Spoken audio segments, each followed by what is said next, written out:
70 ఏళ్లు నీటి అడుగున ఉన్న గుడి మళ్లీ భక్తుల దగ్గరికి ఎలా వచ్చింది?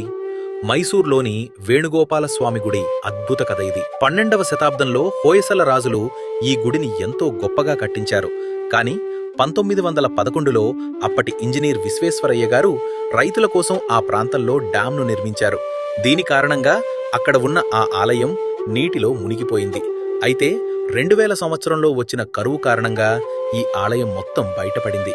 70 ఏళ్లు నీటిలో ఉన్నప్పటికీ చెక్కుచెదరని అద్భుతాన్ని చూసి కోడే ఫౌండేషన్ వారు ఆ ఆలయం మొత్తాన్ని యథాతథంగా డ్యాంకి దూరంగా మార్చే సాహసం చేశారు.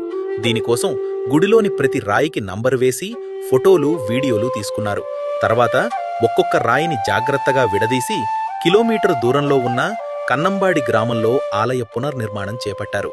దాదాపు 10 సంవత్సరాల వ్యవధిలో పాత కట్టడంలోని ఒక్క రాయి కూడా మారకుండా తిరిగి అచ్చం పాత గుడిలాగే అద్భుతంగా కట్టారు.